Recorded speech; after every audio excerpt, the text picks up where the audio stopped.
આને તમે ખાસ ધ્યાન રાખજો. ઓકે, તો જે સિલેબસ ની અંદર લખ્યું છે એની ઉપર આપણે ડિસ્કશન કરીએ.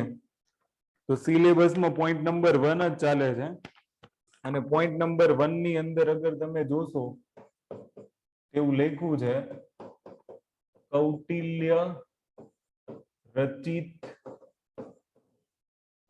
અર્થશાસ્ત્રમાં વહીવટના વિચારો. અર્થશાસ્ત્રમાં વહીવટના વિચારો. જો ખૂબ જ મહત્વનો પોર્શન છે. મેં સિલેબસ જોઈને લખ્યું એનો મતલબ એવો નથી કે ખાલી હેડિંગ મારવા માટે લખ્યું છે. મેં એટલા માટે લખ્યું છે કે અહીંયા અમુક સ્પષ્ટીકરણ આપવાનું છે કે અગર તમને કૌટિલ્ય રચિત અર્થશાસ્ત્ર અને એના વહીવટના વિચારો બે જગ્યાએ પૂછાઈ શકે. એક પૂછાય તમને જીએસ પેપર 1 માં અને એક પૂછાય તમને જીએસ પેપર 2 માં. બંનેમાં ફરક પડે. હું બહુ ધ્યાનથી શબ્દ બોલું છું, એ શબ્દને ધ્યાન રાખજો. ફરક બંનેમાં એટલા માટે પડે કારણ કે જીએસ 1 માં પૂછાય છે તો મૌર્ય પ્રશાસન ના સંદર્ભમાં વહીવટી વિચાર લખવાના છે અને અગર આ સવાલ જીએસ 2 માં પૂછાય છે તો સપ્તાંગ સિદ્ધાંત લખવાનો છે. હું હમણાં ભણાવીશ એટલે ક્લેરિટી આવી જશે તમને, પણ સૌથી પહેલા આટલી સ્પષ્ટતા રાખવાની છે. એનું રીઝન છે કારણ કે જીએસ 1 ના પેપરમાં ઇતિહાસ છે અને અગર માની લો કે તમને એવું પૂછે છે કે કૌટિલ્યના અર્થશાસ્ત્રમાં વહીવટના વિચારો, તો મૌર્ય પ્રશાસનની બાબતો લખવાની. જે તમે મૌર્ય પ્રશાસનમાં આવું લખતા હતા ને કે કેન્દ્રીય પ્રશાસન, તો કે કેન્દ્રીય પ્રશાસનમાં કોણ, તો કે રાજા, રાજાનું મંત્રીમંડળ. ક્લિયર? પછી પ્રાંતીય પ્રશાસન તમે લખતા હતા. તો સિલેબસ વાંચતા પહેલા એને સમજવો જરૂરી છે. પ્રાંતીય પ્રશાસનમાં તમે કુમાર અથવા તો એક શબ્દ એની માટે યુઝ થતો હતો કુમાર અથવા અધ્યક્ષ કરીને એક શબ્દ હતો, પણ અધ્યક્ષ કરતા કુમાર રાખો ને. એક કુમાર અને સચિવિયા એવું કઈક કોઈ વર્ડ હતો. પછી તમે જુઓ પ્રાંતીય પ્રશાસનની નીચે તમે જોતા હતા જિલ્લા પ્રશાસન, યુક્ત રજ્જુક, આ બધા અધિકારીઓ હતા. જિલ્લા પ્રશાસનની અંતર્ગત ગ્રામીણ પ્રશાસન. અને આની અંદર જે કૌટિલ્યના વિચારો હતા એ વહીવટી વિચારો જીએસ પેપર 1 મૌર્ય પ્રશાસનના સંદર્ભમાં લખવાના. ક્લિયર? અહીંયા તમારે શું લખવાનું છે? કૌટિલ્યનો સપ્તાંગ સિદ્ધાંત. એ વહીવટના વિચારોને દર્શાવશે. બીજા ઘણા બધા વહીવટના વિચારો હું તમને લખાવીશ અને એ વહીવટના વિચારોમાંથી જ તમારે 2 પેજ લખવાના છે. ડન? સૌથી પહેલો મુદ્દો આ. અહીંયા કોઈને કઈ ડાઉટ હોય તો પૂછી શકો અથવા તો કોઈને કઈ પ્રશ્ન ક્લિયર થાય છે? બંને વસ્તુનો ડિફરન્ટ. કારણ કે અહીંયા આપણે સપ્તાંગ સિદ્ધાંતોને ફોકસ કરવાના છે અને ત્યાં આપણે મૌર્ય પ્રશાસનને. મેં તમને ગઈકાલે કીધું હતું આગળના લેક્ચરમાં કે જે લોકોએ મૌર્ય પ્રશાસન લખ્યું છે ને એક વખત વાંચી નાખે. એ વાંચશો તો તમને આઈડિયા આવશે કે આજના લેક્ચરમાં હું શું કહેવા માંગુ છું, ક્યાં ડિફરન્સ પડશે. એ વસ્તુ સમજવી ખૂબ જ જરૂરી છે. ક્લિયર? તો સૌથી પહેલા આપણે થોડીક કૌટિલ્યના અર્થશાસ્ત્ર ઉપર નજર કરી લઈએ કે કૌટિલ્યનું અર્થશાસ્ત્ર છે શું. કૌટિલ્યનું અર્થશાસ્ત્ર એ ઇકોનોમી રિલેટેડ છે કે અર્થશાસ્ત્રનો મતલબ અર્થ લીધો છે. અર્થ મતલબ પૃથ્વી, ધરા, કે અર્થનો મતલબ કોઈ ઓર લીધો છે. અર્થનો મતલબ અહીંયા રાજ્ય લીધો છે કે રાજ્યનો વિસ્તાર લીધો છે. અર્થનો મતલબ શું છે? અહીંયા અર્થશાસ્ત્ર શબ્દ શું છે એની ઉપર પહેલા ફોકસ કરવું પડે અને ત્યાર પછી આપણે વહીવટના વિચારોને સમજવા પડે. એટલે આટલું આપણી માટે છે. હું તમને ખાસ પર્ટિક્યુલર એટલા માટે કહું છું કે દરેક વિષયનો સંદર્ભ અલગ અલગ હોય. મેં તમને પહેલા કીધું પોલિટીના બેઠા શબ્દો પબ્લિક એડમિનિસ્ટ્રેશનના આન્સરમાં લખીને આવશો, પોસિબલ જ નથી કે તમે હાઈએસ્ટ માર્ક સુધી પહોંચી શકો. ક્લિયર? પાસ થવાનો કોઈ મતલબ નથી. પાસ તો લગભગ તમે થઈ બી જાવ, પણ જે મેરિટમાં હાઈએસ્ટ ક્રમમાં આવવું ને એ એક અલગ મજા હોય છે. અને ખાસ કરીને જીપીએસસી 1-2 માં તો જે પોસ્ટિંગની વાત આવે કે તમે જો વધારે માર્ક્સ લાવશો તો ડીસી મળશે, ડીવાયએસપી મળશે, અધરવાઇઝ તો તમને ખબર જ છે નીચલી જોબ કેવી છે એમ. તો અહીંયા સૌથી પહેલા આપણે અર્થશાસ્ત્ર ઉપર ફોકસ કરીએ. તો અર્થશાસ્ત્ર શું છે? તો અર્થશાસ્ત્રની અંદર 15 અધિકરણ છે. જે કૌટિલ્ય રચિત અર્થશાસ્ત્ર છે ને, કૌટિલ્ય રચિત અર્થશાસ્ત્રની વાત થઈ છે. તો કૌટિલ્ય રચિત અર્થશાસ્ત્રની અંદર 15 અધિકરણ છે, 180 પ્રકરણ છે. ખાસ યાદ રાખજો કે એક આ કેવું છે, એક ફેક્ટ છે જે જીપીએસસી ને વધારે પસંદ પડે છે. આઈ થિંક કે તમે આવા અગર 3-4 શબ્દો લખીને શરૂઆત કરશો ને તો તમારા માર્ક્સ વધવાના ચાન્સીસ વધારે છે. ક્લિયર? તો આની અંદર શું છે? 15 અધિકરણ છે, 180 પ્રકરણ છે, 150 અધ્યાય છે અને 6000 જેટલા શ્લોક છે. કૌટિલ્ય રચિત અર્થશાસ્ત્રની એક પ્રતિકૃતિ થઈ ગઈ કે કૌટિલ્ય રચિત અર્થશાસ્ત્રમાં છે શું. બરાબર? તો અલગ અલગ 18 અધિકરણ, 15 અધિકરણ, 180 પ્રકરણ, 150 અધ્યાય, 6000 જેટલા શ્લોક. અચ્છા, બીજો પ્રશ્ન કે આ બધા કોના રિલેટેડ છે? કે અર્થશાસ્ત્રનો મૂળ વિચાર શું છે? આ પણ એક ઇમ્પોર્ટન્ટ ટોપિક બની જાય કે અગર 180 પ્રકરણો લખાયા છે, 6000 જેટલા શ્લોકોનું વર્ણન છે, તો આ શું છે? તો અર્થશાસ્ત્રનો મૂળ વિચાર. તો આને એક વિશાળ ગ્રંથ પણ કહી શકાય. વિશાળ ગ્રંથ એટલા માટે કારણ કે અર્થશાસ્ત્રની અંદર બીજા ઘણા બધા સંદર્ભોનો સમાવેશ કરવામાં આવ્યો છે, જેમ કે સમાજશાસ્ત્ર, નીતિશાસ્ત્ર, ધાર્મિક દર્શન, મતલબમાં અલગ અલગ જેટલા પણ વિષયોના નામ તમને આવડે એ બધું લખવાનું છે. તો સમાજશાસ્ત્ર થઈ ગયું, નીતિશાસ્ત્ર થઈ ગયું, ધાર્મિક દર્શન થઈ ગયું. એ સિવાય તમે લખી શકો છો સૈન્ય શાસ્ત્ર. એ સિવાય આપણે જે ભણવાના છીએ એ લોક પ્રશાસનની પણ વાત કરી છે કે પ્રશાસનિક ચર્ચા કેવી હશે. પછી ઘણા બધા લોટ્સ ઓફ, તમને મતલબમાં જેટલા શાસ્ત્રો યાદમાં આવે ને એ બધા લખી નાખવાના. ભૂગર્ભ વિદ્યા, રસાયણ શાસ્ત્ર, એન્જિનિયરિંગ, પ્રશાસનિક સંસાધનોનો ઉપયોગ કેવી રીતના કરવો, આ તમામ બાબતોનો સમાવેશ આની અંદર કરેલો છે. એટલે અર્થશાસ્ત્રનો મતલબ અહીંયા અર્થવ્યવસ્થા સાથે નથી. અર્થશાસ્ત્રનો મતલબ એવો છે કે જે તમામ બાબતો છે એને આની અંદર સમાવેશ કરી લીધી છે. અને 6000 જેટલા શ્લોકોની અંદર આ જેટલા પણ શાસ્ત્રો છે એનું એક વર્ણન છે. અને એ વર્ણન ખાસ કરીને રાજાના સંદર્ભમાં છે. પણ અગર આપણે લોક પ્રશાસનના સંદર્ભમાં જો અહીંયા આપણે શું શીખવાનું છે? વહીવટના વિચારોના સંદર્ભમાં. કૌટિલ્યના અર્થશાસ્ત્રને અગર આપણે વહીવટના વિચારોના સંદર્ભમાં જોઈએ તો એના અલગ અલગ 4 પ્રકરણ છે. એ 4 પ્રકરણને જ આપણે ફોકસ કરવાના છે.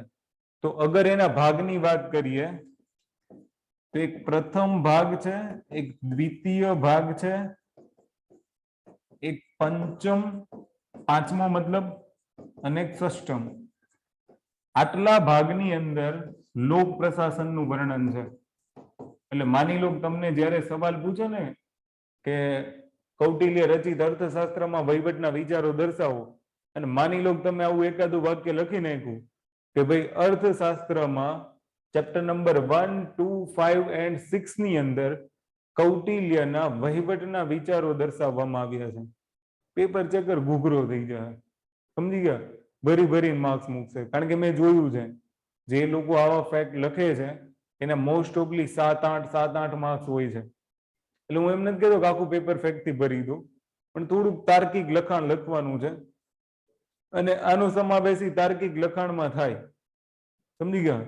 હવે શબ્દ ઉપર આવીએ કે કૌટિલ્યએ આની અંદર જે અર્થશાસ્ત્રને દર્શાવ્યું છે એ આ અર્થશાસ્ત્ર છે શું, આપણી માટે સૌથી મહત્વનું પાસું છે. તો જે શબ્દનો ઉલ્લેખ કૌટિલ્ય કર્યો છે કે ભાઈ અર્થશાસ્ત્ર છે શું, તો એ અર્થશાસ્ત્રને જ્યાં માનવો વસવાટ કરે છે એ ભૂમિ સાથે સરખામણી કરી છે. એને શું કીધું છે કે જ્યાં માનવો વસવાટ કરે છે એવી ભૂમિને પ્રાપ્ત કરવાની અને એની રક્ષા માટે જે કંઈ પણ ઉપાયો કરવા પડે એનું વર્ણન આ અર્થશાસ્ત્ર છે. સમજી ગયા? તો સાદો ને સિમ્પલ એક અર્થ યાદ રાખવાનો છે કે કૌટિલ્યનું અર્થશાસ્ત્ર છે શું. તો એક વર્ડ તો આ થઈ ગયો માનવયુક્ત ભૂમિ, કે જ્યાં માનવીઓ રહે છે એ ભૂમિને પ્રાપ્ત કરવી અને એ ભૂમિ પર રહેતા માનવીઓ નું રક્ષણ કરવું, એના માટેનું નિવારણ શેમાં છે? અર્થશાસ્ત્રની અંદર છે. એટલે આની અંદર દરેક બાબતોનો ઉલ્લેખ છે કે સેના શું કરશે, રાજા શું કરશે, પ્રજા શું કરશે, અગર પ્રજા નિયમોનું પાલન નહીં કરે તો શું થશે. સમજી ગયા? એટલા માટે કે કૌટિલ્યનું અર્થશાસ્ત્ર ત્યાં જ લાગુ થશે, જો કે એને લખ્યું છે જેવી રીતના કે જ્યાં માનવો વસવાટ કરતા હોય અને માનવો વસવાટ કરે છે તો એનું જીવન યોગ્ય રીતે કેવી રીતના પસાર થાય, સમજી ગયા? સારામાં સારી જીવનશૈલી કેવી રીતના બને એ માટેના તમામ નિવારણોનું વર્ણન શેમાં છે? કૌટિલ્ય રચિત અર્થશાસ્ત્રમાં છે. અને એટલા માટે કૌટિલ્ય રચિત અર્થશાસ્ત્ર છે એનો મુખ્ય મુદ્દો, મુખ્ય ઉદ્દેશ્ય જેને કહી શકાય એ લોક કલ્યાણકારી રાજ્યનો છે. અમુક જગ્યાએ તમને તાનાશાહી જોવા મળશે, પણ એ તાનાશાહી પણ શેના માટે છે? લોક કલ્યાણકારી રાજ્ય માટે. કારણ કે જો એ રાજાને એમ કહેતો હોય કે તારે સજાગ રહેવું પડશે, બરાબર, પ્રજાને એમ કહેતા હોય કે ભાઈ તમે કોઈ પણ નિયમોનું ઉલ્લંઘન કરશો તો દંડ થશે, તો એ શેના સંદર્ભમાં છે? લોક કલ્યાણકારી રાજ્યના સંદર્ભમાં છે. અને અહીંયા કૌટિલ્ય રચિત અર્થશાસ્ત્ર જે છે એનો સંદર્ભ કોની સાથે સંકળાયેલો છે? તો કે એ કૌટિલ્ય મતલબ ચાણક્ય. અચ્છા, એની હિસ્ટ્રી વિશે હું નથી ગયો એટલા માટે તમને ખબર હશે, ચંદ્રગુપ્ત મૌર્યના પ્રધાનમંત્રી હતા ને એ બધામાં આપણે નહીં પડવાનું. જે મેઇન મુદ્દો છે ને એ તાર્કિકતાનો છે, કારણ કે લખવાનું આપણે અર્થશાસ્ત્ર ઉપર થશે. તો વાહિયાત વાતો કરીને કોઈ મતલબ નથી. મારે જે સમજાવવાનું છે એ છે કે અર્થશાસ્ત્રની અંદર એનો મેઇન જે ઉદ્દેશ્ય છે એ લોક કલ્યાણકારી રાજ્યનો છે. અને હવે તમે વિચારો કે લોક કલ્યાણકારી રાજ્ય માટે શું હોવું જોઈએ. સમજી ગયા? અચ્છા, વર્તમાન સરકારને ધ્યાનમાં રાખીને નહીં બોલતા. તમે જુઓ કે અગર કોઈ રાજ્યની અંદર લોક કલ્યાણકારી કાર્યો કરવા હોય તો આપણે રાજાશાહીનું વિચારીએ, કારણ કે બધી સત્તા એક વ્યક્તિને કેન્દ્રમાં આપીને, કેન્દ્રમાં એક વ્યક્તિને સોંપીને પછી આપણે તમામ તર્કો આપવાના છે. તો અહીંયા આપણે રાજાના સંદર્ભમાં વિચારીએ તો એક લોક કલ્યાણકારી રાજ્ય ક્યારે સ્થાપિત થાય? તો એક સીધું ને સાદો એક એમને શ્લોક આપ્યો છે, અને જે તમને બધાને આઈ થિંક ખબર બી હશે કે પ્રજા સુખે સુખમ રાજ્ય પ્રજાના ચ હિતે હિતમ નાત્મ પ્રિય હિતમ રાજ્ય પ્રજાના તું પ્રિયમ હિતમ. અચ્છા, આને આપણે શોર્ટ એન્ડ સ્વીટમાં એવું લખીએ છીએ કે ભાઈ પ્રજાના સુખમાં રાજાનું સુખ છે, પણ અગર આ શબ્દોને તોડીને જોવામાં આવે ને તો એવું કહેવામાં આવે કે રાજાના હિતમાં પ્રજાનું હિત નથી, પણ પ્રજાના હિતમાં જો રાજા પોતે પોતાનું હિત જોશે તો રાજા સુખી થશે. સમજી ગયા? એટલે આ શોર્ટ શબ્દ છે કે પ્રજાના સુખમાં રાજાનું સુખ છે. પણ એક શબ્દ આપણે એ શીખવા જેવો છે કે જેના ઉપર તમે લગભગ 200 શબ્દ લખી શકો છો. સાદી સિમ્પલ ભાષામાં હું કહું ને તમને તો તાનાશાહની ફિલિંગમાં સ્ટેટમેન્ટ નથી. સમજી ગયા? તાનાશાહમાં કેવું હોય, કિમ જોંગ ઉનને જોવો તમે, ઈ જે બોલે મેરા વચન ઈ મેરા શાસન, બરાબર, બાહુબલી જેવું છે. માહિષ્મતી ભવનની જે મહારાણી બોલે કે મેરા વચન ઈ મેરા શાસન, એવું નથી. અહીંયા અહીંયા શબ્દનો જે મર્મ છે ને એ આખો અલગ છે. કૌટિલ્ય સ્પષ્ટપણે એવું માને છે કે રાજાએ એવું ક્યારેય ન વિચારવું જોઈએ કે જે રાજાને ગમે ને એ જ પ્રજાને ગમે. સમજી ગયા? કે જે રાજાને પ્રિય હોય એ જ પ્રજાના હિતમાં હોય એવું જરૂરી નથી. સમજી ગયા? જે પ્રજાને પ્રિય છે અને અગર રાજા એમાં પોતાનું હિત શોધે છે અથવા તો પ્રજાના હિતમાં રાજાનું હિત છે, તો એનો કહેવાનો મતલબ એમ થયો કે જે પ્રજાને પ્રિય છે એ રાજાને પણ પ્રિય છે, અને એટલા માટે પ્રજાના સુખમાં રાજાનું સુખ છે. એ કયા કયા ભાવમાં થયું? તો એમાં સંદર્ભ હતો લોક કલ્યાણકારી રાજ્યનો. સમજી ગયા? અને આખા અર્થશાસ્ત્રનો મર્મ જો તમારે જોવું હોય તો કૌટિલ્યએ પોતાના વહીવટી વિચારોની અંદર એક કર વસૂલીની વાત કરી છે કે પ્રજા રાજાને કર ચૂકવશે અને એ જ રાજાનું વેતન ગણાશે. પણ ત્યાં એક બહુ એને સ્પષ્ટ વાક્ય કહી દીધું છે કે રાજાએ પ્રજા પાસેથી કર વસૂલવો જોઈએ. શું કામ વસૂલવો જોઈએ? કારણ કે અર્થશાસ્ત્રની મૂળ સંભાવના શું છે? એ એવું કહે છે કે ભાઈ માનવયુક્ત ભૂમિ પ્રાપ્ત કરવાની પછી એને રક્ષણ આપવાનું. તો રક્ષણ આપવા માટે રાજા પાસે આવક હોવી જોઈએ. એ હું તમે બધા માનીએ છીએ. ટેક્સ ભરતા ન હોય એ વસ્તુ કોણ છે? પણ ટેક્સ ભરવો જોઈએ એ વાસ્તવિકતા છે. કારણ કે તો રાજા આપણી માટે કામ કરી શકે. પણ અહીંયા કૌટિલ્યની વિચારધારાને આપણે જોઈએ તો એને એવું કીધું છે કે ભાઈ રાજાએ પ્રજા પાસેથી કર વસૂલવો જોઈએ, પણ એ કર કેવી રીતના વસૂલવો જોઈએ એની માટે બહુ બેસ્ટ એક્ઝામ્પલ આપ્યું છે. એને એમ કીધું કે જેમ બાષ્પીભવનની પ્રક્રિયા થાય અને પછી સંઘનન થાય અને પછી વરસાદ પડે, એ જ પ્રક્રિયા મુજબ રાજાએ કર વસૂલવો જોઈએ. હવે કેવી રીતના સમજો? સૂર્યપ્રકાશની હાજરીમાં શું થાય?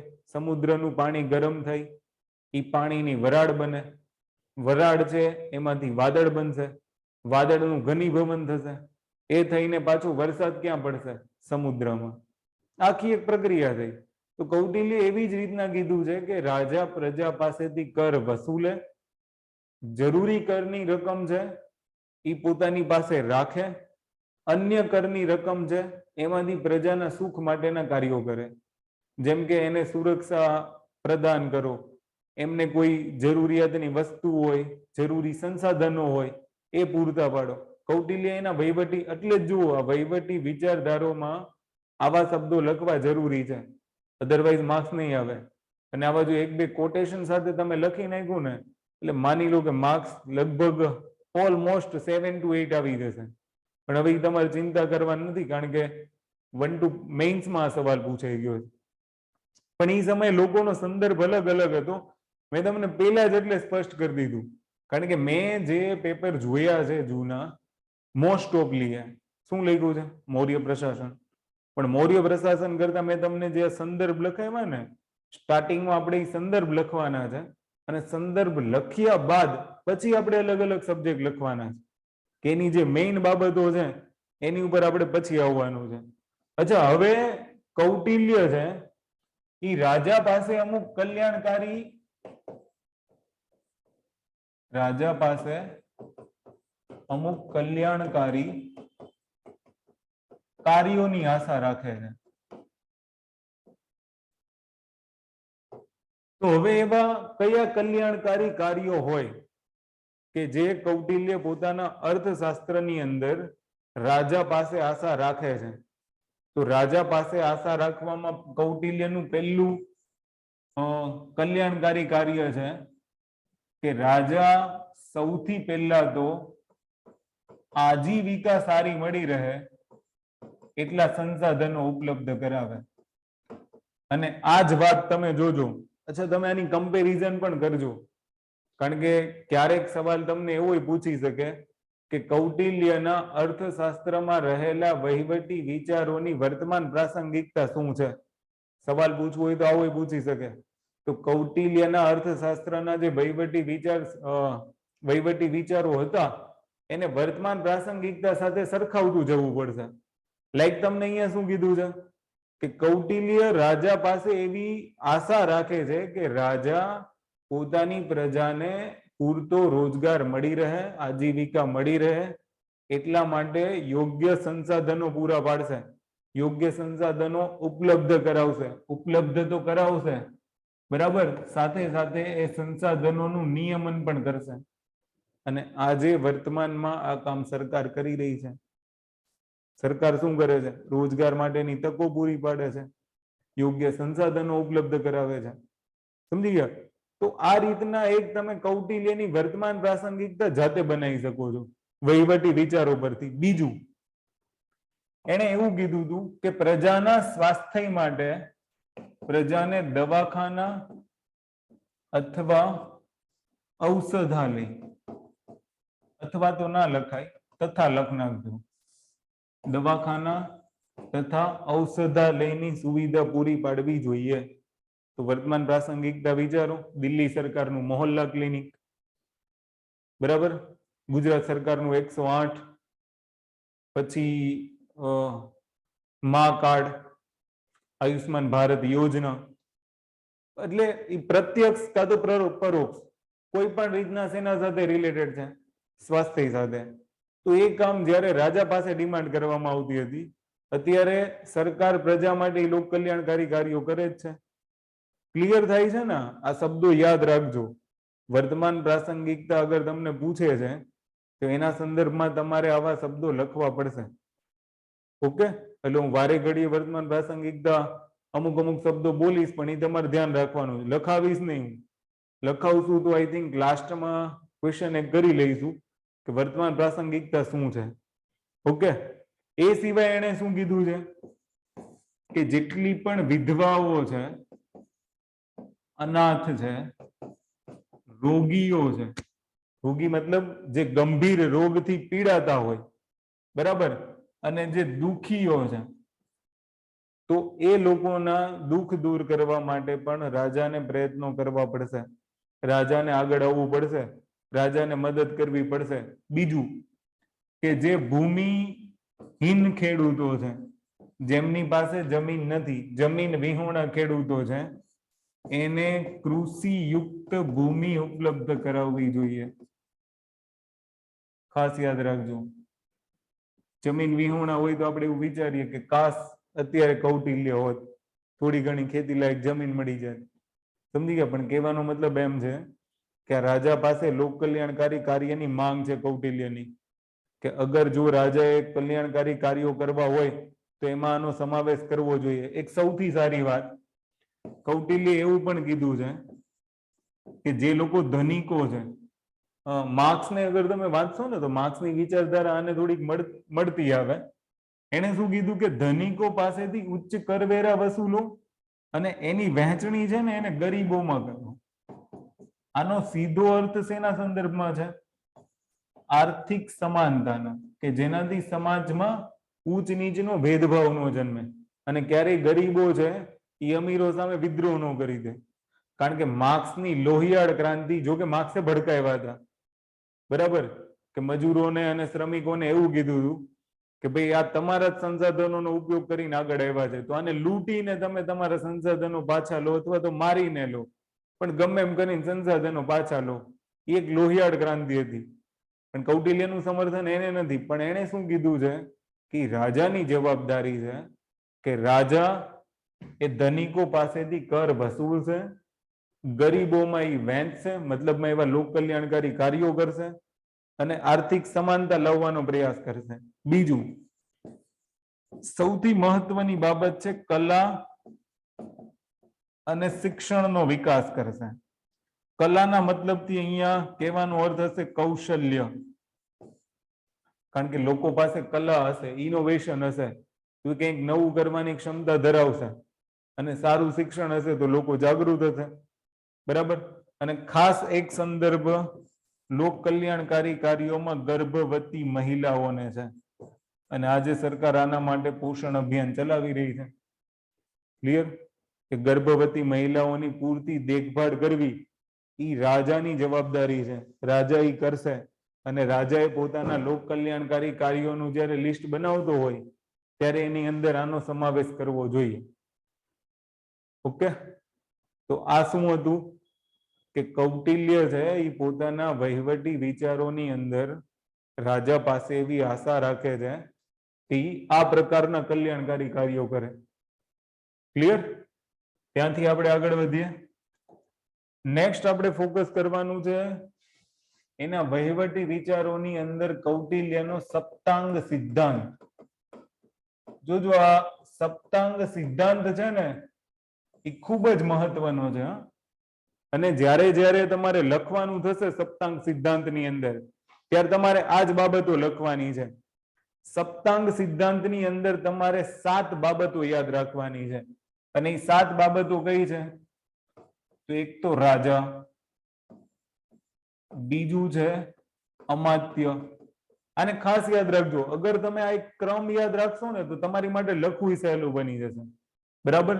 સૌથી પહેલા તમારે યાદ રાખવાનું છે રાજા, પછી યાદ રાખવાનું છે અમાત્ય, પછી તમારે યાદ રાખવાનું છે દુર્ગ, ચોથું યાદ રાખવાનું છે તમારે જનપદ, પાંચમું યાદ રાખવાનું છે કોષાલય. અચ્છા, કોષાલય એટલે તમને ખબર હશે કે ભારતમાં પણ કોન્ટિન્જન્સી ફંડ હોય, બરાબર, જેને આપણે આકસ્મિક નિધિ કહીએ છીએ. તો એવા અલગ અલગ ફંડ હોય છે ને કે જેમાંથી સરકાર ખર્ચ કરે છે. સરકારની કોન્સોલિડેટેડ ફંડ હોય, બરાબર, તો જેમાં સરકાર જમા પણ કરે છે, જેમાંથી સરકાર ખર્ચ માટે પૈસા પણ ઉપાડે છે. તો ઈ કોષાલય, બીજો કોઈ કોષ નહીં. અહીં એક આ શબ્દ યાદ રાખજો, કોષાલયનો મતલબ ઈ થશે. છઠ્ઠામાં સેના આવશે અને સાતમામાં મિત્ર આવશે. આ કૌટિલ્યના વહીવટી વિચારધારા અંગેના 7 સિદ્ધાંતો છે. આ 7 સિદ્ધાંતોનું વર્ણન કરી દો ને એટલે તમારો સપ્તાંગ સિદ્ધાંત પૂરો થઈ જાય. હવે સૌથી પહેલો શબ્દ છે કે રાજા. તો રાજા કેવો હોવો જોઈએ? તો તમે આગળનામાંથી પણ 2-3 શબ્દ ઉપાડી શકો છો કે ભાઈ રાજા પાસે કૌટિલ્ય કેવી ડિમાન્ડ કરે છે, એક રાજા કેવો હોવો જોઈએ. કારણ કે રાજા છે ને એ રાજ્યનો જીવ કહેવાય, બરાબર, હૃદય કહી શકાય. હૃદય કાઢી લો તો પૂરું. અત્યારે તમે જુઓ જે રશિયા અને યુક્રેનનું વોર ચાલી રહ્યું છે, તો રશિયા બધાને છોડીને કોની પાછળ છે? ઝેલેન્સ્કી. રશિયા યુક્રેનના નાગરિકો પાછળ નથી, રશિયા યુક્રેનની સેના પાછળ નથી. આ તમારી જાણ ખાતર કહી દઉં. સેના ઝેલેન્સ્કીને બચાવે છે એટલે રશિયા છે ને યુક્રેનના સૈન્ય ઉપર હુમલા કરે છે. બાકી ટાર્ગેટ ઝેલેન્સ્કી છે. ઝેલેન્સ્કી પૂરો અથવા તો પકડાઈ ગયો, યુક્રેનવાળા અને રશિયાનું યુદ્ધ સમાપ્ત.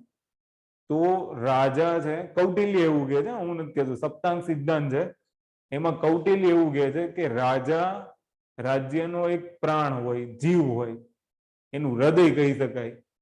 સમજી ગયા? જો ઈ બંધ થઈ ગયું તો એનું કામ પૂરું. રાજા પ્રજાનો રક્ષક હોય. આપણે સ્ટાર્ટિંગની અંદર જ એવું જોઈ ગયા કે રાજા પ્રજાનો રક્ષક હોય છે. એને ધર્મની રક્ષા કરવાની છે. ધર્મ એટલે આ ધર્મ નહીં, ધર્મ એટલે રાજધર્મ. સમજી ગયા? તો રાજા છે એ એક રાજધર્મનો રક્ષક પણ છે. રાજાની અંદર અમુક ગુણ પણ હોવા જોઈએ. આ પણ એક જરૂરી છે. રાજા નિર્ભય હોવો જોઈએ, પોતે આત્મનિયંત્રિત હોવો જોઈએ. એ શું કરે છે એની એને ખબર હોવી જોઈએ. નિર્ણય લેવા માટે કેપેબલ હોવો જોઈએ. સમજી ગયા? અને એની જે વિચાર કરવાની ક્ષમતા છે એની અંદર લોક કલ્યાણકારી કાર્યો વધારે હોવા જોઈએ. આ રાજા બને, યાદ રાખજો. એટલે રાજા બનવું હોય ને તો આટલા ગુણ જરૂરી છે. એક તો નિર્ભયતા ખાસ. અચ્છા, ક્યાં ડરવું અને ક્યાં ન ડરવું ની જીવનમાં બહુ સ્પષ્ટ હોવું જોઈએ. તો આપણે રાજા જ છીએ આપણી લાઈફના. સમજી ગયા? પણ આપણું જીવન કેવું છે ખબર? જ્યાં નથી ડરવાનું ત્યાં આપણે ડરીએ છીએ, અને જ્યાં ડરવાનું છે ત્યાં આપણે નથી ડરતા. સમજી ગયા? એટલે એ એક બહુ સ્પષ્ટતા છે કે રાજા બનવા માટેના આની આગળ આપણે જોઈ ગયા હતા. મેં તમને એક શબ્દ લખાયો હતો, યાદ કરો કે કૌટિલ્યના અર્થશાસ્ત્રમાં અને મેકિયાવેલીના પ્રિન્સમાં શાસક કેવો હોવો જોઈએ ને એના ગુણોનું દર્શન દર્શાવેલું છે. તો કૌટિલ્ય એના સપ્તાંગ સિદ્ધાંતમાં કેવું કીધું છે કે એક રાજા કેવો હોવો જોઈએ? તો કે રાજા સાહસી હોવો જોઈએ. સમજી ગયા? રાજામાં પોતાનું આત્મનિયંત્રણ હોવું જોઈએ, પોતાનામાં નિર્ણય લેવાની ક્ષમતા હોવી જોઈએ, કોઈ પણ વિષય વસ્તુ વિશે વિચાર કરવાની ક્ષમતા હોવી જોઈએ. આ રાજા હોઈ શકે છે. સમજી ગયા? બીજી એક સૌથી મહત્વની વાત છે કે અગર કોઈ રાજા પોતાના રાજ્યનો વિસ્તાર નહીં કરે તો એ રાજા નથી. આ પણ એની એક બહુ સ્પષ્ટ અને એમ કહેવાય ને કે વાસ્તવિક ચિંતન હતું. આ તેણે શું કીધું કે રાજા છે તો એ રાજાએ પોતાના રાજ્યનો વિસ્તાર કરવો જોઈએ, નહીતર એ રાજા સન્માન યોગ્ય જ નથી, એ રાજા જ નથી. સ્પષ્ટ એવું એનું માનવું હતું. એટલે અહીંયા મેં તમને પહેલા કીધું, ક્યાંક ક્યાંક તમે એવું નહીં માનવા લાગતા કે કૌટિલ્ય પોતે તાનાશાહીમાં આવી ગયો છે, નહીં. એની પાછળના એના ઉદ્દેશો લોક કલ્યાણકારી રાજ્યોના જ છે. અને એને એવું કીધું છે, અગર કોઈ અયોગ્ય રાજા હોય તો એને પદ ઉપરથી દૂર કરી દેવો જોઈએ. સમજી ગયા? અને હવે આને કોઈ મુખ્યમંત્રી સાથે સરખાઈ દેતા નહીં કે ભાઈ આ રાજ્યનો મુખ્યમંત્રી બદલી નાખ્યો હતું, એ અયોગ્ય હતો. એ પાર્ટીની મેટર હોય છે. સમજી ગયા? પણ કૌટિલ્યની રાજા વિશેની જે ધારણાઓ છે ને, એ આપણને ખબર હોવી જોઈએ કે કૌટિલ્ય રાજા વિશે શું ધારણા ધરાવે છે. ક્લિયર? તો એના ગુણ યાદ રાખી લેવાના છે. રાજાને રાજ્યનો વિસ્તાર કરવો ફરજિયાત છે, અને અગર રાજા યોગ્ય નથી તો એને બદલવો યોગ્ય છે. ક્લિયર? ધનાનંદના કેસમાં એને એવું જ કર્યું. પછી છે અમાત્ય. અમાત્યનો સવાલ ઘણી બધી વખત પ્રિલિમ્સમાં પૂછાઈ ગયો છે, એટલે તમને ખબર જ હશે કે મૌર્ય પ્રશાસનની અંદર કૌટિલ્યએ સૌથી ઉચ્ચ અધિકારી તરીકે કોને?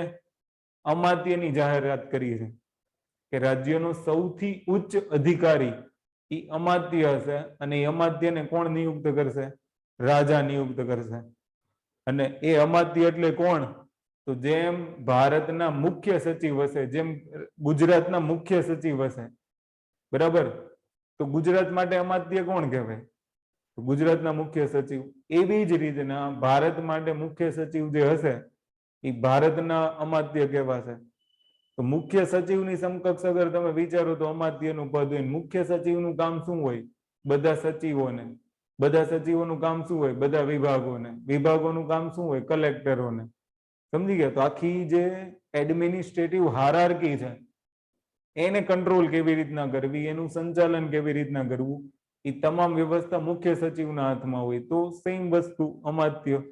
ક્લિયર? તો અહીંયા વર્તમાન પ્રાસંગિકતાની વાત થાય છે.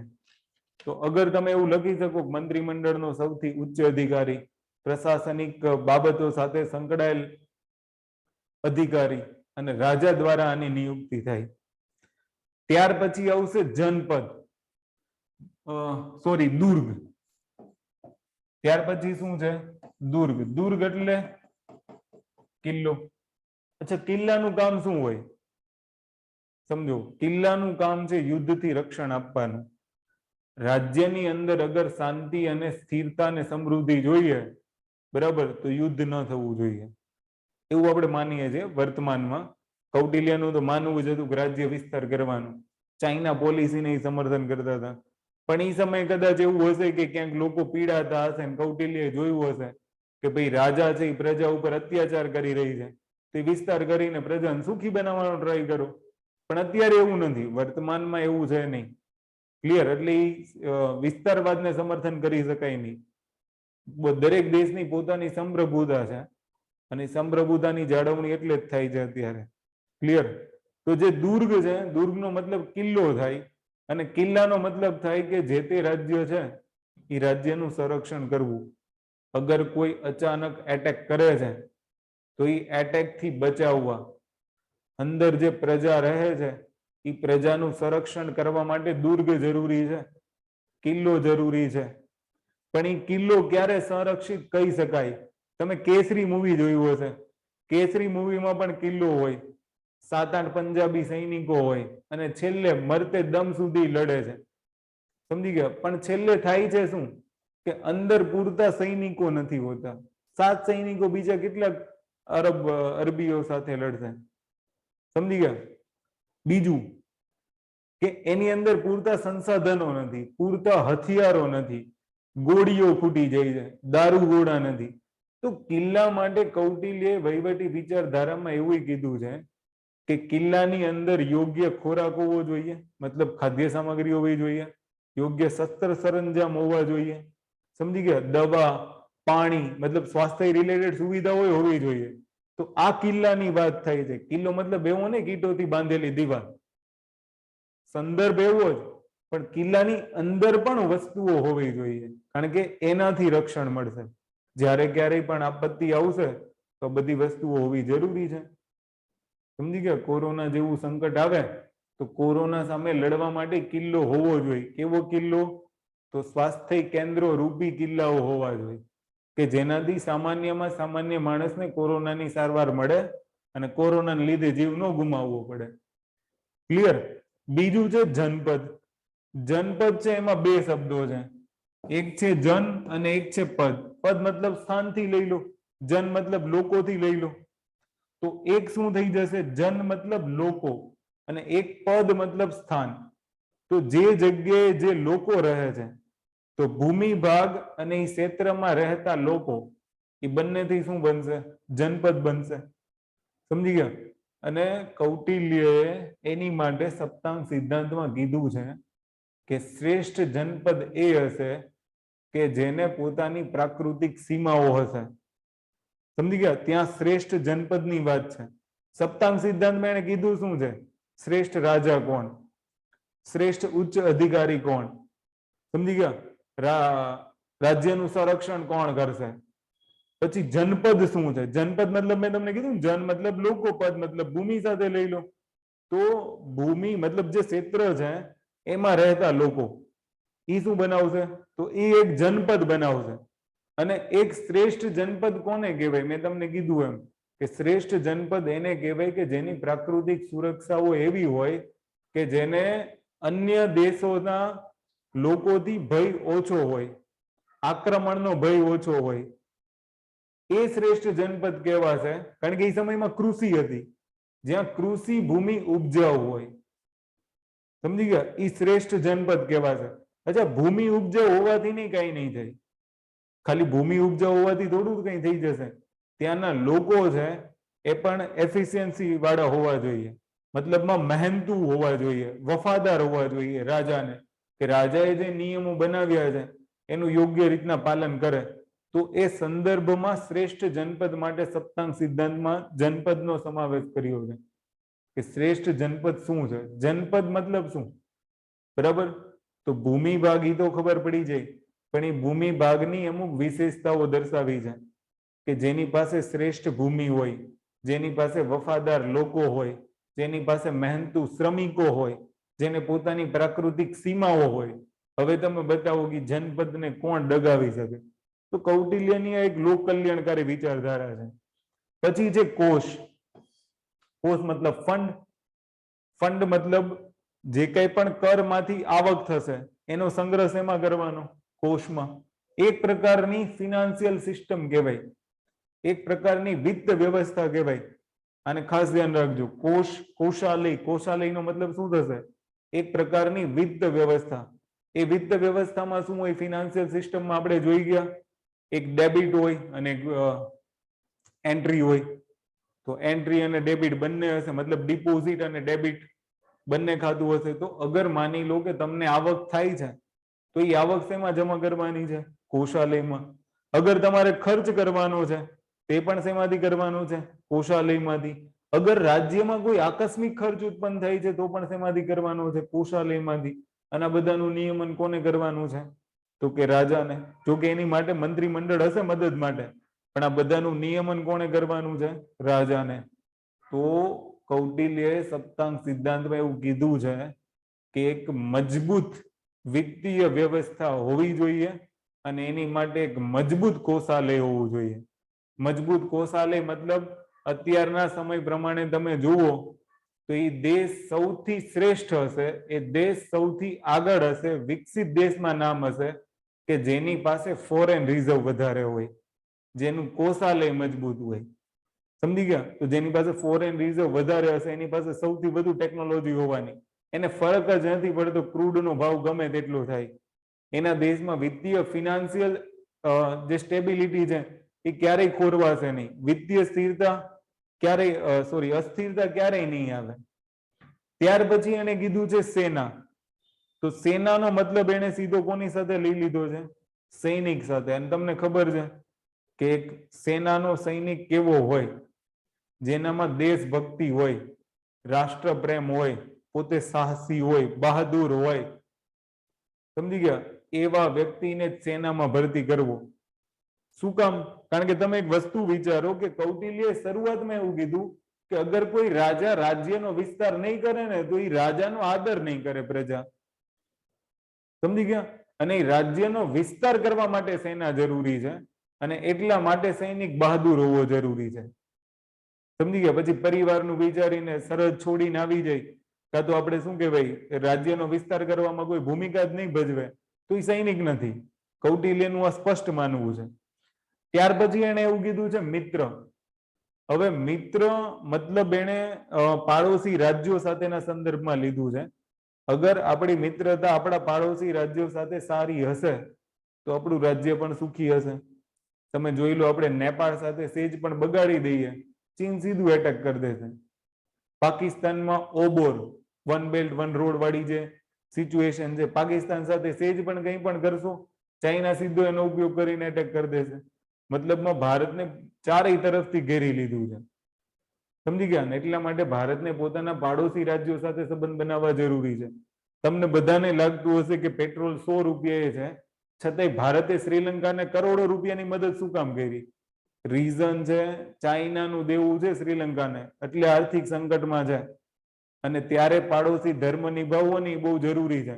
આપણે ભલે જીવનમાં ન નિભાવતા હોઈએ, જીવનમાં એ વસ્તુથી આપણે ઘણી વખત પીછેહટ કરી જતા હોય કે શું એને પૈસા આપવા, એ તો આમ જ છે તેમ જ છે. પણ શ્રીલંકા જેવા શ્રીલંકા દેશને ભારતે કરોડો રૂપિયા આપવા પડે, એ સાચી વાત છે. કારણ કે મિત્ર ધર્મ છે કે કાલ સવારે ચાઇના વિરુદ્ધ કંઈ પણ બોલવાનું થશે તો શ્રીલંકા આપણી ફેવરમાં રહેશે. સમજી ગયા? એ પોતાના પોર્ટ આપણને યુઝ કરવા આપશે. એટલા માટે જરૂરી છે. પણ ફાયદો એમાં કોનો છે? આપણો જ છે. તો આ મિત્ર ધર્મ છે. તો આ થઈ ગયા કૌટિલ્યના સપ્તાંગ સિદ્ધાંતો. ક્લિયર? હવે 2 પોઈન્ટ બાકી છે. સુવ્યવસ્થિત કર્મચારી પ્રશાસન, ઓકે, પછી ચાણક્યની નીતિ, કૌટિલ્ય અને મેક્યાવલી. પણ સૌથી પહેલા 2 પોઈન્ટને લખી લઈશું એટલે મને થોડોક આરામ મળે અને તમને થોડોક આરામ મળે લખવામાં.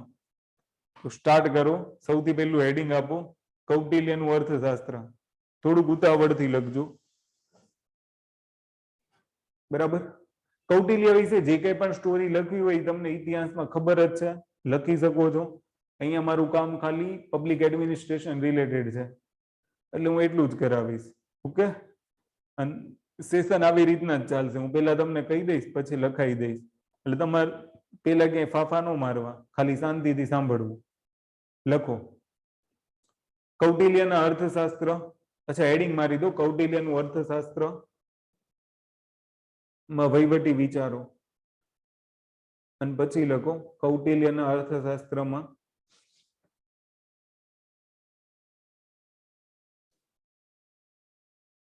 પંદર અધિકરણ, 180 પ્રકરણ,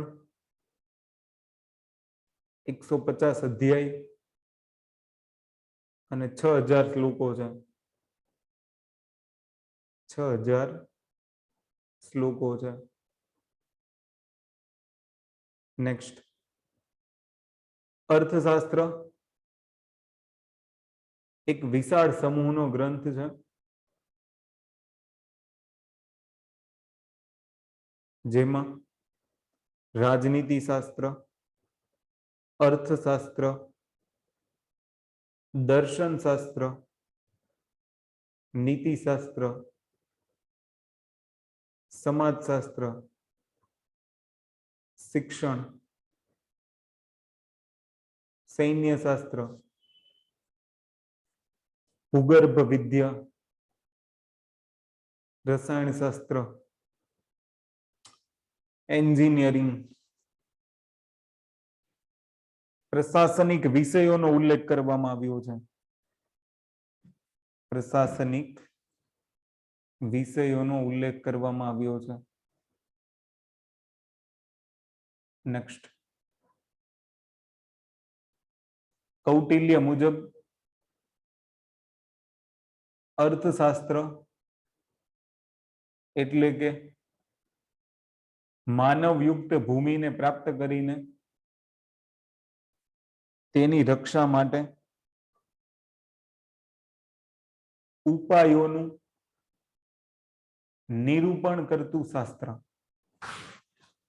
ઉપાયોનું નિરૂપણ કરતું શાસ્ત્ર. નેક્સ્ટ,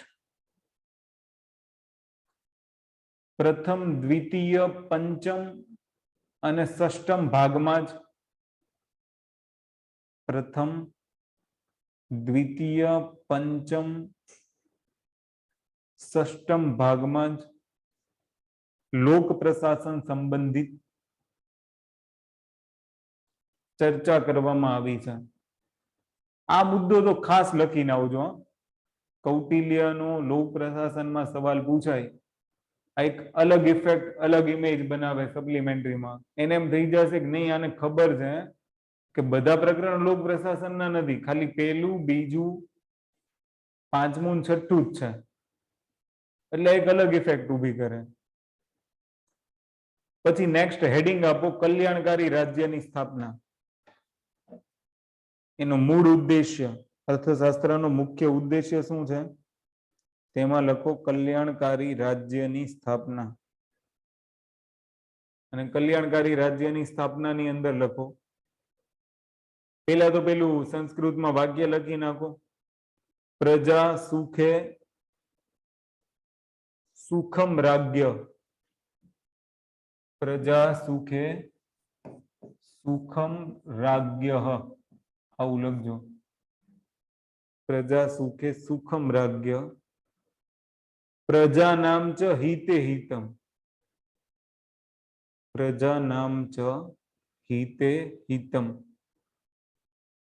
નાત્મ પ્રિયમ हितम राज्य, नात्म प्रियम हितम राज्य। प्रजानातु प्रियम हितम, प्रजानातु प्रियम हितम। नीचेनो संदर्भ लखो कि जे राजा ने प्रिय है, जे राजा ने प्रिय है तेमा तेनु हित नथी, परंतु जे प्रजा ने प्रिय है तेमा राजा पोतानु हित समझे छे, परंतु जेमा प्रजा ने प्रिय है तेमा राजा पोतानु हित समझे छे। हित समझे तो राजा सुखी थशे, एवुं लखजो। हित समझे तो राजा सुखी थशे। क्लियर? त्यार पछी लखो कि राजा ए प्रकारे कर वसूल से, राजा ए प्रकारे कर वसूल से कि जेमा सूर्य समुद्र मांथी बाष्प स्वरूपे जल ग्रहण करे अने वरसाद स्वरूपे समुद्र ने पाछू आपे।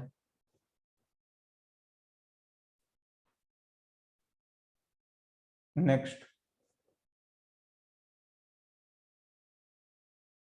राजा पासे नीचे मुजबना कल्याणकारी कार्यों करवानी आशा राखवामां आवे छे। नेक्स्ट हेडिंग, राजा पासे नीचे मुजबना कल्याणकारी कार्यों करवानी आशा राखवामां आवे छे।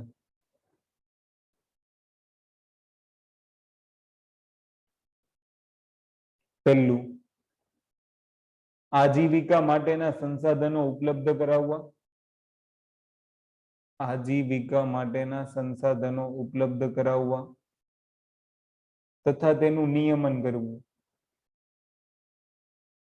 तथा तेनु नियमन करवुं। बीजू, दवाखाना तथा औषधालय निर्माण कराववा, दवाखाना तथा औषधालय निर्माण कराववा। नेक्स्ट, कृषि, पशुपालन, उद्योग तथा वाणिज्य नो विकास करवो। कृषि पशुपालन उद्योग तथा वाणिज्यનો વિકાસ કરવો. નેક્સ્ટ,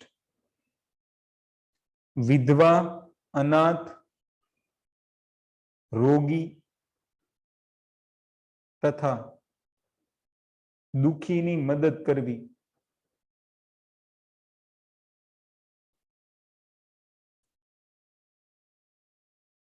નેક્સ્ટ, ભૂમિહીન ખેડૂતોને કૃષિ યોગ્ય ભૂમિ પ્રદાન કરવી. ભૂમિહીન ખેડૂતોને કૃષિ યોગ્ય ભૂમિ પ્રદાન કરવી. નેક્સ્ટ, કૃષિ વિકાસ માટે બંધ, તળાવ અને નહેર નિર્માણ કાર્યો કરવા. નેક્સ્ટ, ધનિકો પાસેથી વધારે રાજસ્વ વસૂલી કરી. ધનિકો પાસેથી વધારે રાજસ્વ વસૂલી કરી આર્થિક સમાનતા લાવવી. આર્થિક સમાનતા લાવવી. નેક્સ્ટ, કલા તથા શિક્ષણના વિકાસનો પ્રયાસ કરવો. કલા તથા શિક્ષણના વિકાસનો પ્રયાસ કરવો. નેક્સ્ટ, ગર્ભવતી મહિલાઓની પૂરતી દેખભાળ કરવી. ગર્ભવતી મહિલાઓની પૂરતી દેખભાળ કરવી. નેક્સ્ટ એક પેરેગ્રાફ પાડીને લખો કે આમ કૌટિલ્ય દ્વારા રાજાના તમામ કાર્યોમાં રાજ્યની સુરક્ષા, શાંતિ અને વ્યવસ્થા એ પ્રજાની રક્ષા, પશુધન વિકાસ,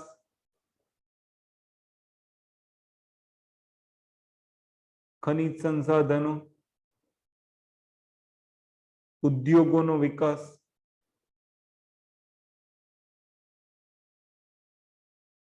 તથા સામાજિક, સાંસ્કૃતિક, શૈક્ષણિક તથા પરોપકારી કાર્યોનો સમાવેશ કરવો. તથા પરોપકારી કાર્યોનો સમાવેશ કરવો.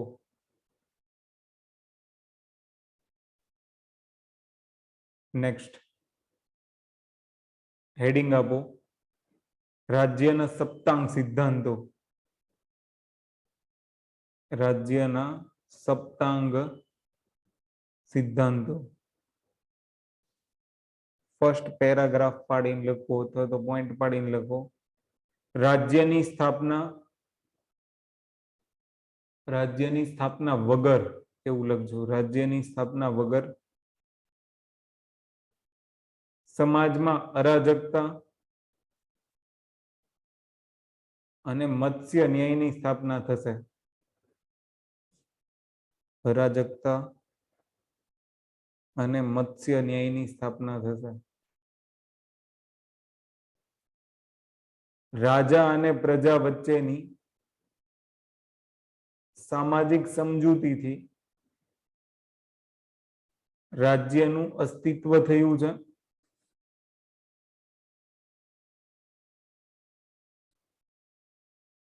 જો લોકોની નિષ્ઠા અને આસ્થા રાજ્યમાં હોય તો રાજ્ય લોકો માટે એક હિતકારી સંસ્થા છે. તો રાજ્ય લોકો માટે એક હિતકારી સંસ્થા છે.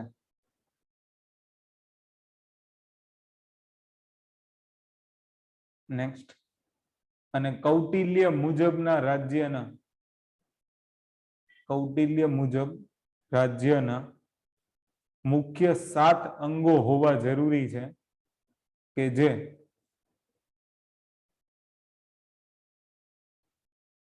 રાજ્યની સ્થિરતા અને અસ્તિત્વ માટે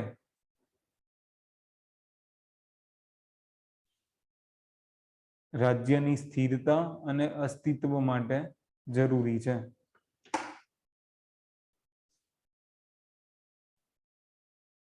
એમાં લખો રાજા. પહેલો સિદ્ધાંત રાજા. રાજ્યનો પ્રાણ છે, ધર્મના રક્ષક છે. રાજ્યનો પ્રાણ છે, ધર્મના રક્ષક છે. નિર્ભયતા, આત્મનિયંત્રણ, નિર્ણય લેવાની ક્ષમતા તથા વિચાર કરવાની ક્ષમતા એક સારા રાજાના ગુણ હોવા જરૂરી છે.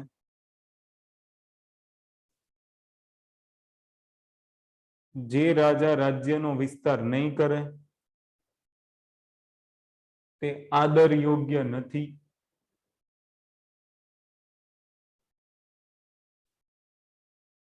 જે રાજાના પદ પર અયોગ્ય છે તેને પદ પરથી દૂર કરવો જોઈએ.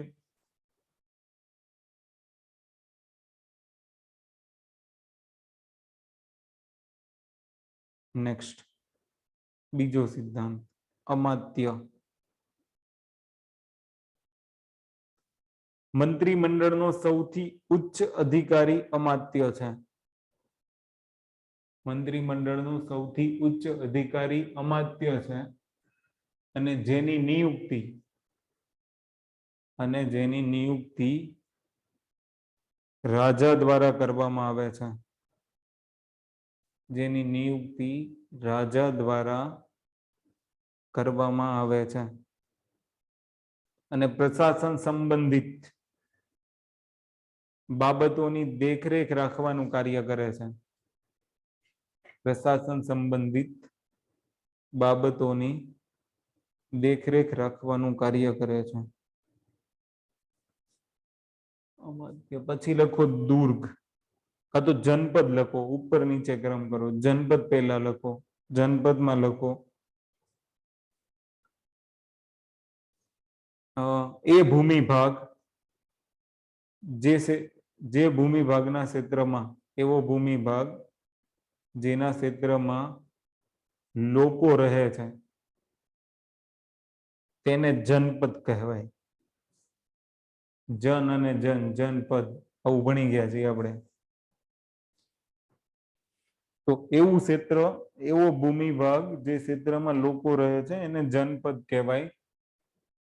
અને શ્રેષ્ઠ જનપદ એ છે કે જેને પોતાની પ્રાકૃતિક સીમાઓ છે.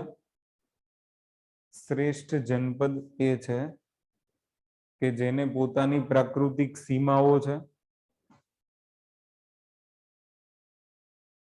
ઉપજાઉ ભૂમિ છે, મહેનતુ અને વફાદાર લોકો છે. મહેનતુ અને વફાદાર લોકો છે. નેક્સ્ટ દુર્ગ. દુર્ગ રાજ્યની સ્થિરતા અને યુદ્ધમાં સુરક્ષા માટે દુર્ગ મહત્વનો હિસ્સો છે. રાજ્યની સ્થિરતા અને સુરક્ષા માટે દુર્ગ મહત્વનો હિસ્સો છે.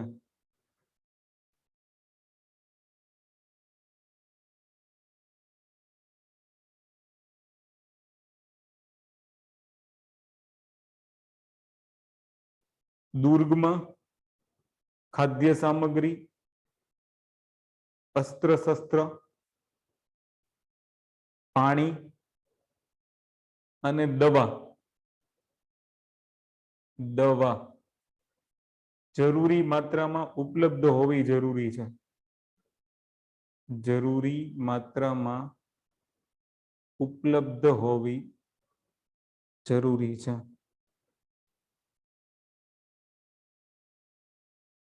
નેક્સ્ટ નેક્સ્ટ લખો કોષ કોષ કા તો કોષાલય કોષ કા તો કોષાલય જે લખવું હોય એમાં લખો જેનો સંબંધ શાસનની વિત્ત વ્યવસ્થા સાથે છે, જેમાં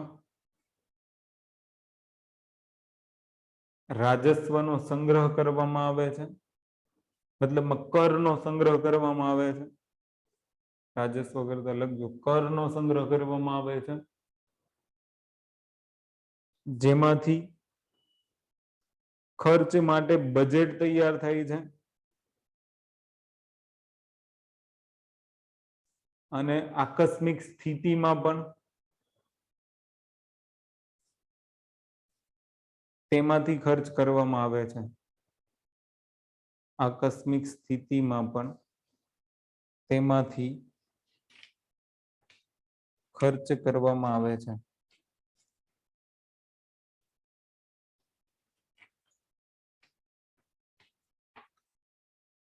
નેક્સ્ટ સેના સેના રાજ્યના વિસ્તાર માટે જરૂરી અંગ છે. રાજ્યના વિસ્તાર માટે જરૂરી અંગ છે. સૈનિકમાં રાજભક્તિ, સાહસ અને બહાદુરીના ગુણોની અપેક્ષા કરવામાં આવે છે. અને બહાદુરીના ગુણોની અપેક્ષા કરવામાં આવે છે.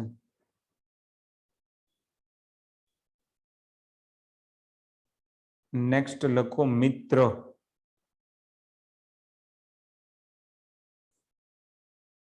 અને એમાં લખો રાજ્યની પ્રગતિ પાડોશી રાજ્યો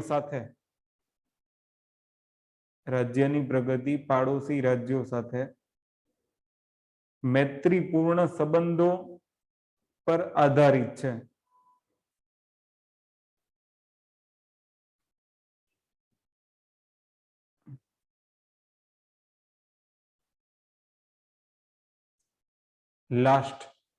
લાસ્ટ પેરેગ્રાફ પાડીને લખજો કે કૌટિલ્યએ રાજ્યના અસ્તિત્વ અને સ્થિરતા માટે 7 અંગો પર આધારિત હોવાનો ઉલ્લેખ કર્યો છે.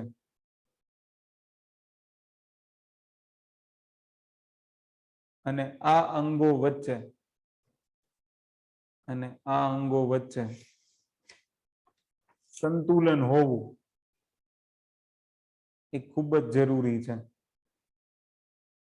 આ અંગો વચ્ચે સંતુલન હોવું ખૂબ જ જરૂરી છે. ક્લિયર? તો આ થઈ ગયું સપ્તાંગ સિદ્ધાંત. હવે 2 ટોપિક બાકી છે કૌટિલ્ય ઉપર, એને જોઈશું આપણે આવતીકાલે. ક્લિયર? પછી કૌટિલ્યનું કામ પૂરું.